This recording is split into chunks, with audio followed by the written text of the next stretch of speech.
नमस्कार मेरे प्रिय मित्रों, दोस्तों, एक बार फिर से स्वागत है आप सभी मित्र बंधुओं का हमारे धार्मिक चैनल न्यू मोटिवेशन लाइफ पर। दोस्तों, एक बार माता लक्ष्मी क्षीर सागर में भगवान विष्णु के पैर दबा रही थी, तो पैर दबाते दबाते माता लक्ष्मी ने भगवान विष्णु से कहा, हे प्रभु, आज मेरे मन में 3 प्रश्न उठ रहे हैं। यदि इन 3 प्रश्नों के उत्तर देकर आप मुझे संतुष्ट करेंगे तो मेरे मन को बहुत शांति मिलेंगे। तब भगवान विष्णु कहते हैं, हे देवी, आखिर तुम्हारे कौन से 3 प्रश्न हैं? तो माता लक्ष्मी कहती हैं, हे प्रभु, वह कौन सी स्त्री होती है जिसके भाग्य में संतान सुख नहीं होता है? दूसरा प्रश्न है कि कौन सी स्त्री समय से पहले विधवा होती है? और मेरा तीसरा प्रश्न है कि कौन सा श्रृंगार करने से स्त्री को स्वर्ग में स्थान प्राप्त होता है? दोस्तों, तब भगवान विष्णु कहते हैं कि हे लक्ष्मी, यह तुम्हारे तीनों प्रश्न बहुत ही ज्यादा महत्वपूर्ण हैं। जो भी व्यक्ति इन तीनों प्रश्नों के उत्तर समझकर इस पर्याप्त ज्ञान को अपने जीवन में उतार लेता है, उसे जीवन में सुख की प्राप्ति होती है। दोस्तों, भगवान विष्णु कहते हैं, हे देवी लक्ष्मी, अब मैं तुम्हें तुम्हारे तीनों प्रश्नों के उत्तर एक छोटी सी कहानी के माध्यम से देने वाला हूँ। इस कहानी के माध्यम से तुम अपने तीनों प्रश्नों के उत्तर ठीक तरह से समझ पाओगी, परंतु मेरी एक शर्त है, जब तक मैं कहानी सुनाऊं तब तक तुम्हें इस कहानी को ध्यान से सुनना है।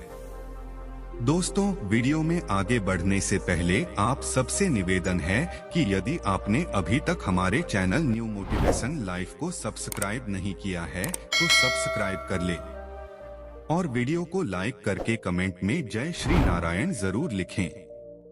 तो चलिए आरंभ करते हैं। प्रिय बंधुओं, भगवान विष्णु कहते हैं, हे लक्ष्मी, किसी राज्य में एक छोटा सा नगर था। उस नगर में एक सेठ रहता था। उस सेठ के 2 बेटे थे और सेठ के बेटों की शादी भी हो चुकी थी। सेठ की पत्नी और सेठ के बड़े बेटे दोनों का ही स्वभाव दुष्ट प्रवृत्ति का था। इसलिए सेठ की पत्नी अपने बड़े बेटे की पत्नी से बहुत ही ज्यादा प्यार करती थी, मगर छोटे बेटे की पत्नी जो थी वह बड़े ही अच्छे स्वभाव की थी और वह एक पतिव्रता स्त्री भी थी और पूरे घर का सारा कामकाज भी वह अकेले ही करती थी। इतना कुछ होने पर भी सेठ की पत्नी और बड़े बेटे की पत्नी छोटी बहू का हमेशा ही अपमान करती रहती थी। दोस्तों, भगवान विष्णु कहते हैं, हे लक्ष्मी, सेठ के बड़े बेटे की बहू को एक बेटा था और छोटी बहू को एक पुत्री थी। सेठ की पत्नी हमेशा पुत्र को लेकर छोटी बहू को ताना मारती रहती थी, लेकिन वह क्या कर सकती थी? वह हमेशा उनके ताने सुनती रहती थी। दोस्तों, तब भगवान विष्णु कहते हैं, हे लक्ष्मी, अब मैं तुम्हें छोटी बहू की कहानी अच्छे तरीके से समझाता हूँ। इस कहानी से तुम्हें तुम्हारे पहले प्रश्न का उत्तर प्राप्त होगा। तुम्हारा पहला प्रश्न था कि कौन सी स्त्री के भाग्य में पुत्र की प्राप्ति नहीं होती है। तब भगवान विष्णु कहते हैं, देवी, उस सेठ की जो पत्नी थी वह पहले से ही बड़े ही दुष्ट स्वभाव की थी। उसके कुटिल स्वभाव से सभी घर वाले बहुत ही ज्यादा परेशान थे, परंतु अपनी सीधी साधी छोटी बहू को वह कुछ ज्यादा ही परेशान करती रहती थी। उसको सताने में उसको बहुत ही ज्यादा आनंद आता था। के छोटे बेटे की पत्नी का नाम सुकन्या था। बेचारी सुकन्या सुबह जल्दी उठ करके अपने काम काज में जुट जाती थी। कितना करने पर भी सेठ की पत्नी की निगाह में सुकन्या हमेशा खटकती रहती थी। एक दिन की बात है, सुकन्या घर में झाड़ू लगा रही थी तो सेठ की पत्नी बोली कि तेरे हाथ में जान नहीं है क्या? तू जल्दी जल्दी झाड़ू लगा, मैं मंदिर जा रही हूँ। मेरे लौटकर आने से पहले तू भोजन बनाकर तैयार रखना और आते ही मैं उस भोजन को ग्रहण करूंगी, और सुन, अन्न का एक दाना भी बर्बाद ना हो पाए। बेचारी सुकन्या करती भी तो क्या, वह अपनी सास की बातों को सुनती रही। तब घर की सफाई करने के बाद सुकन्या खाना बनाने में लग गई। खाना बनाते समय वह मन में सोच रही थी कि मैं इतना काम करने के बाद भी एक पल के लिए चैन की सांस नहीं ले पाती हूँ और मेरी सांस हर समय मेरे काम में कोई ना कोई गलती निकालती रहती है। सुकन्या यह सब सोच ही रही थी। जीतने में दरवाजा खटखटाने की आवाज आई तो सुकन्या ने सोचा कि अभी तो भोजन तैयार ही हुआ है। लगता है मेरी सासू माँ आज जल्दी ही लौट आई हैं। जब सुकन्या ने दरवाजा खोला तो उसने क्या देखा, दरवाजे पर एक सन्यासी महात्मा खड़े हैं। दोस्तों, वह साधु महाराज सुकन्या से कहता है कि बेटी तेरा सुहाग अमर रहे, बाबा को कुछ भोजन करा दे, मुझे बड़ी तेजी से भूख लग रही है। दर्शकों, भगवान विष्णु कहते हैं कि लक्ष्मी सुकन्या बहुत सुशील और संस्कारी थी। उसने सोचा कि साधु महाराज को भोजन करा तो दूं, परंतु यदि मेरी सांस आ गई तो मेरी खैर नहीं।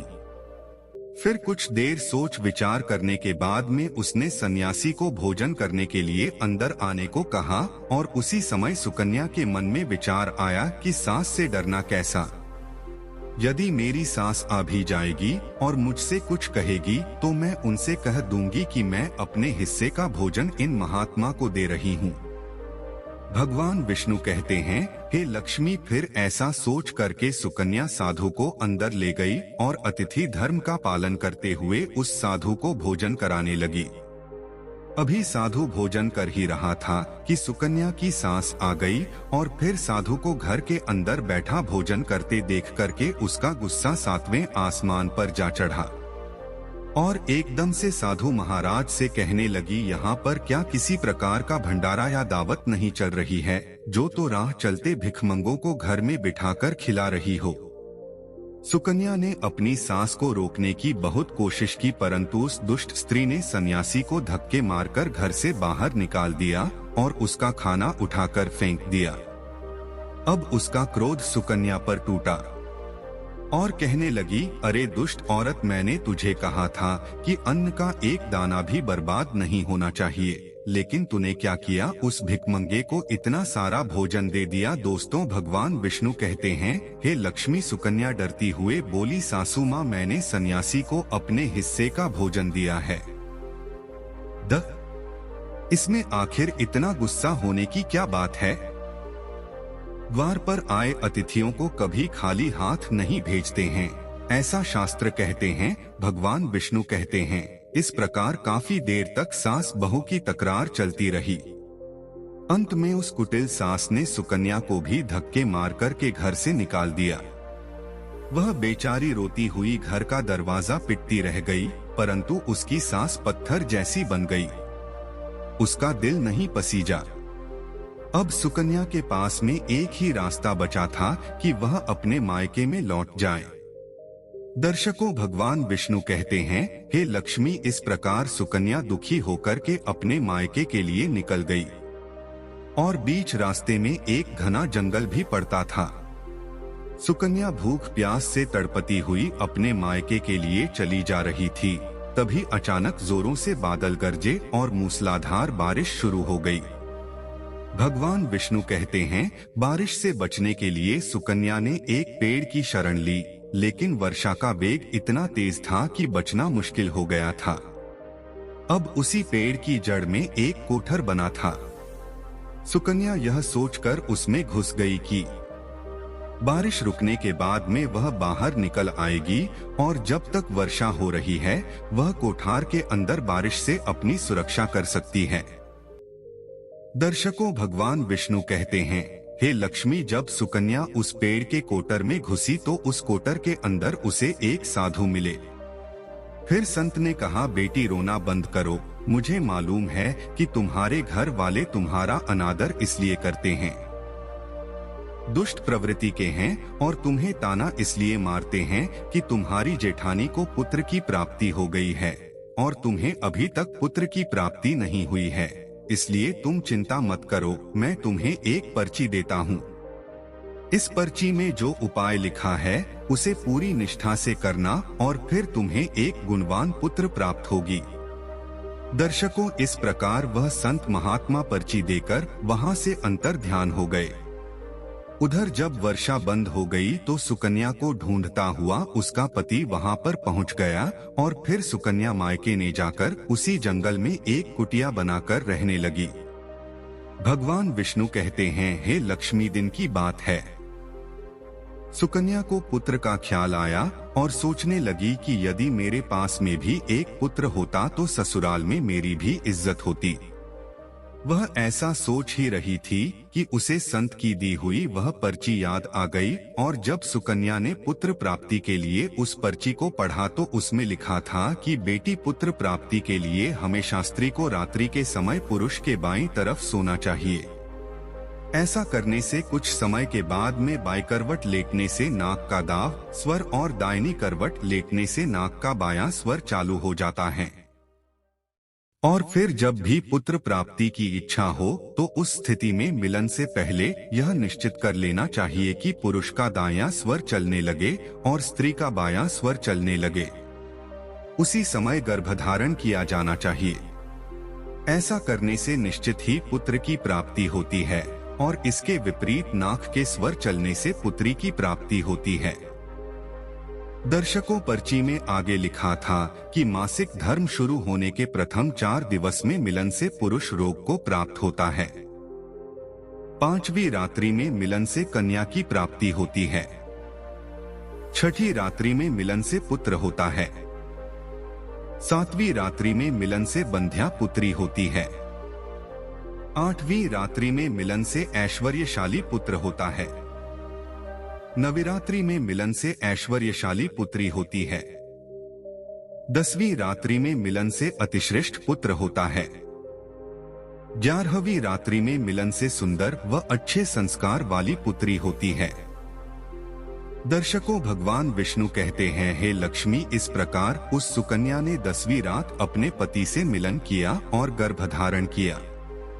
अब सुबह स्नान आदि क्रिया से निवृत्त होकर की पूजा पाठ करके सुकन्या का पति लकड़ी काटने चला गया। उसके पति के जाने के बाद तूफान आ गया।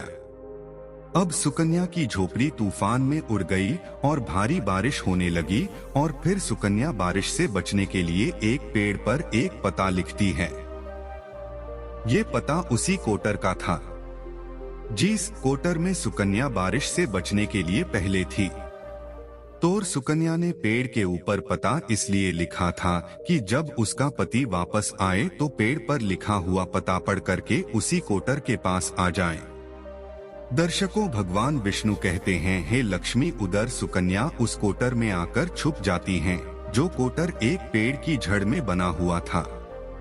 उस पेड़ के पास में 2 राक्षसी का निवास स्थान था। इधर तो वह सुकन्या वर्षा से बचने के लिए उस कोटर में छुपी हुई थी और उधर वह दोनों राक्षसी बारिश से परेशान होकर के उस पेड़ की तरफ चली आ रही थी। फिर तो पेड़ के नीचे आकर के एक राक्षसी कहने लगी, अब तो चला भी नहीं जाता, वरना मन तो कर रहा था कि सोना टापू पर चली जाऊं। तभी दूसरी राक्षसी बोली, इसमें क्या बड़ी बात है, यह पेड़ हमें अभी उड़ा करके वही पहुंचा देगा जहां पर सोने का टापू है। दर्शकों, ऐसा कहकर वह दोनों राक्षसी पेड़ की शाख पर बैठ गई और पेड़ एकदम से उड़ने लगा। उधर थकी हारी सुकन्या कोटर में छुपी हुई थी। कोटर में घुसते ही सुकन्या को नींद आ गई थी, लेकिन पेड़ के उड़ने से लगने वाले झटकों से सुकन्या की नींद खुल गई और पेड़ को उड़ता देखकर कि वह एकदम से घबरा गई। दर्शकों, जब सुकन्या ने कोटर से बाहर देखा तो पेड़ की डाल पर 2 राक्षसी बैठी थी। अंततः सुकन्या ने परिस्थिति के साथ समझौता किया और सोचा कि जो होगा अच्छा ही होगा। फिर कुछ देर की उड़ान के बाद में वह पेड़ एक सोना टापू पर पहुंच करके उतर गया। उधर दोनों राक्षसी को भूख लग रही थी, इसलिए वह दोनों शिकार की तलाश में निकल गई। भगवान विष्णु कहते हैं, हे लक्ष्मी, उन दोनों राक्षसी के जाने के बाद में सुकन्या कोटर से बाहर निकली और उसने चैन की सांस ली। अब जैसे ही सुकन्या ने सोना टापू पर फैली रेत को देखा तो एकदम से अचंभित में पड़ गई कि यह रेत तो चमचमा रही है, और जैसे ही सुकन्या ने रेत को हाथों में उठाया तो एकदम से चिल्लाने लगी, अरे यह तो सोने की रेत है। और फिर सुकन्या ने अपनी साड़ी की आंचल में वह जितनी रेत बांध सकती थी उसने बांध ली और पुनः आकर के उसी कोटर में छिप गई। दर्शकों, भगवान विष्णु कहते हैं, इधर तो सुकन्या का उस कोटर में वापस जाना हुआ, उधर दोनों राक्षस सी पेड़ पर वापस आ गई और वह आपस में कहने लगी, आज तो भर पेट खाना खाकर के पूरी तृप्ति हो गई, अब चलो वापस लौट चलते हैं हम जहां से आए थे। और फिर इस प्रकार थोड़ी देर में वह पेड़ उड़ करके उसी स्थान पर पहुंच गया जहां से वह पेड़ उड़ करके गया था। भगवान विष्णु कहते हैं, लक्ष्मी वह सुकन्या तब तक उसी कोटर में छुपी रही जब तक किसी कार्यवश वह राक्षस सी उस पेड़ से चली नहीं गई, और जैसे ही वह दोनों उस पेड़ से चली गई वैसे ही सुकन्या सोने की रेत लेकर के उस कोटर से बाहर आ गई और मन में सोचने लगी कि इतना सारा सोना देख करके मेरी सासू माँ खुश हो जाएगी और अब मैं अपने ससुराल वापस जाऊंगी और अपनी सासू माँ को इतना सारा सोना दूंगी, फिर वह मुझसे कभी भी नफरत नहीं करेगी और मुझसे प्यार करने लगेंगी। भगवान विष्णु कहते हैं, हे लक्ष्मी, इधर तो सुकन्या ऐसा सोच रही थी। तब तक सुकन्या का पति सुकन्या को ढूंढता हुआ उसी कोटर की तरफ आ जाता है और सुकन्या अपने पति को सारी बात बताती है और अपने पति के साथ वापस अपने ससुराल पहुंच करके अपनी सासू माँ से कहती है, देखो सासू माँ, मैं आपके लिए क्या लाई हूँ। और ऐसा कह करके वह सारा सोना अपनी सास को देती है। और उसे सोना कैसे प्राप्त हुआ वह सारी घटना भी अपनी सास को बता देती है। भगवान विष्णु कहते हैं, सोना लेने के बाद में सुकन्या की सास एकदम से क्रोधित होकर के बोली, अरे मूर्ख औरत, तू बस इतना ही सोना लेकर आ गई, इतने सोने से क्या होगा, मैं होती तो बहुत सारा सोना लेकर आ जाती। फिर अपनी सास की बात सुन करके वह सुकन्या कहने लगी, माँ जी, हमारी 3-4 पीढ़ियों के लिए इतना सोना काफी है। तो सास कहने लगी, अरे मूर्ख, सोना भी काफी होता है क्या, जितना हो उतना ही कम है। अब देख, मैं जाऊंगी और कितना सोना लेकर आती हूँ। भगवान विष्णु कहते हैं, हे लक्ष्मी, सुकन्या ने अपनी सास को बहुत समझाया, परंतु उस लालची दुष्ट स्त्री के समझ में एक भी बात नहीं आई। उसने सुकन्या की एक भी बात नहीं सुनी और जाकर के उसी पेड़ के कोटर में बैठ गई। उधर वह दोनों राक्षसी जैसे ही पेड़ पर आई तो एकदम से वह पेड़ उड़ने लगा। इधर तो पेड़ उड़ता हुआ जा रहा था, उधर वह सुकन्या की सास मन ही मन में बहुत खुश हो रही थी कि आज मैं बहुत सारा सोना एक साथ बटोर के लाऊंगी। भगवान विष्णु कहते हैं, इधर तो सुकन्या की सास अपने मन में खुशियां मना रही थी। उसी समय एक राक्षसी कहने लगी, चलो आज स्वर्णद्वीप पर ना चल करके मत्स्य द्वीप पर चलते हैं, आज मछलियां खाने का बहुत मन कर रहा है। और फिर जैसे ही राक्षसियों ने मछली खाने का मन बनाया वैसे ही वह पेड़ मत्स्य द्वीप की तरफ उड़ चला। भगवान विष्णु कहते हैं, हे लक्ष्मी, इस प्रकार राक्षसियों की बात सुनकर के कोटर में बैठी वह लालची स्त्री स्वयं पर संयम नहीं रख सकी और एकदम से बोल पड़ी, अरे तुम सोना टापू क्यों नहीं जा रही हो, मत्स्यद्वीप मत जाओ, सोना टापू पर चलो। अब जैसे ही उस लालची स्त्री इतनी आवाज दी तो राक्षसियों ने समझ लिया कि इस पेड़ की कोटर में कोई जरूर छिपा बैठा है और उन्होंने एकदम से जैसे ही कोटर में प्रवेश किया और फिर जैसे ही उन दोनों राक्षसियों ने उस लालची स्त्री को देखा तो एकदम से उसे उठा करके पेड़ से नीचे फेंक दिया। तोड़ धरती पर गिरते ही उस लालची स्त्री की मौत हो गई।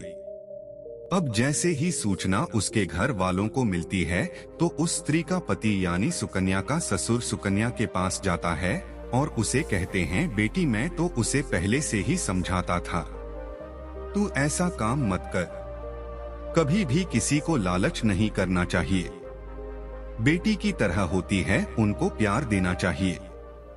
मगर उसने मेरी एक भी बात नहीं मानी और उसे उसके कर्मों का फल आज मिल गया। भगवान विष्णु कहते हैं, हे लक्ष्मी, उधर सुकन्या अपने पति के साथ में सुखपूर्वक जीवन यापन करने लगी। फिर कुछ समय गुजरने के बाद में सुकन्या को एक गुणवान पुत्र की प्राप्ति हुई और पुत्र की प्राप्ति के बाद सुकन्या की खुशी का ठिकाना नहीं रहा और वह भगवान का शुक्रिया करने लगी। उधर सेठ के बड़े बेटे की बहू जो हमेशा सुकन्या को पुत्र को लेकर ताने मारती रहती थी, जब सुकन्या को पुत्र की प्राप्ति हो गई और उसे धन भी प्राप्त हो गया, उधर सेठ के बड़े बेटे और बहू के दिन गरीबी में गुजरने लगे। तो सेठ की बड़ी बहू जाकर के सुकन्या के आगे हाथ जोड़ करके अपनी गलती के लिए माफी मांगने लगती है। सुकन्या एक बहुत ही दयावान स्त्री थी और बहुत ही मधुर संबंध वाली स्त्री थी, इसलिए वह अपनी जेठानी को माफ कर देती है और वह जो भी सोना लेकर आई थी उसमें से कुछ सोना वह अपनी जेठानी को भी दे देती है। इस प्रकार वह पूरा परिवार अच्छे से जीवन यापन करने लगता है। भगवान विष्णु कहते हैं, लक्ष्मी इस प्रकार जब समय धीरे धीरे सुखपूर्वक व्यतीत होने लगा तो सेठ की बड़ी बहू का जो पुत्र था वह अवगुणी था, इसलिए उसने सारा धन अवगुणों में बर्बाद कर दिया और सुकन्या को जो पुत्र हुआ था वह बहुत ही गुणवान था। वह अपने जीवन में इतना आगे बढ़ा कि उसने अपने माँ बाप का नाम रोशन कर दिया। और फिर जब सुकन्या और उसकी जेठानी का जीवन समाप्त हुआ तो सुकन्या को स्वर्ग की प्राप्ति हुई और उसकी जेठानी को नरक में स्थान मिला। भगवान विष्णु कहते हैं, लक्ष्मी तुम्हारा पहला प्रश्न था कि कौन सी स्त्री के भाग्य में पुत्र नहीं होता, तो समझ लो संत के द्वारा दिए गए पर्चे के विपरीत जो कार्य करते हैं उनके भाग्य में पुत्र योग नहीं होता। लक्ष्मी तुम्हारा दूसरा प्रश्न था कि कौन सा गहना पहनने से स्त्री या पुरुष की दर्दनाक मौत होती है, तो समझ लो वह है लालच रूपी गहना जो सेठ की पत्नी ने पहना था और खूब सारा सोना लाने के लालच में कोटर घुस गई और राक्षसियों द्वारा नीचे फेंक दिए जाने के कारण सेठ की पत्नी की दर्दनाक मौत हो गई। इसलिए लालच रूपी गहना कभी नहीं पहनना चाहिए। लक्ष्मी अब तुम्हारा तीसरा प्रश्न था कि कौन सा श्रृंगार करने से स्त्री को स्वर्ग में स्थान मिलता है, तो वह चरित्र रूपी श्रृंगार यानी कि चरित्रवान और पतिव्रता स्त्री सेठ की छोटी बहू सुकन्या की तरह मृत्यु के बाद स्वर्ग में जाती है। इसलिए हर विवाहित स्त्री को और चरित्रवान होना चाहिए। दोस्तों, आपको यह कहानी कैसी लगी कृपया हमें कमेंट में जरूर बताएं। दोस्तों, वीडियो के अंत में आप लोगों से निवेदन है कि ये थे आपने अभी तक हमारे YouTube चैनल को सब्सक्राइब नहीं किया तो सब्सक्राइब करके वीडियो को एक लाइक करें और कमेंट में जय श्री कृष्ण जरूर लिखें। दोस्तों, वीडियो को पूरा देखने के लिए बहुत बहुत धन्यवाद।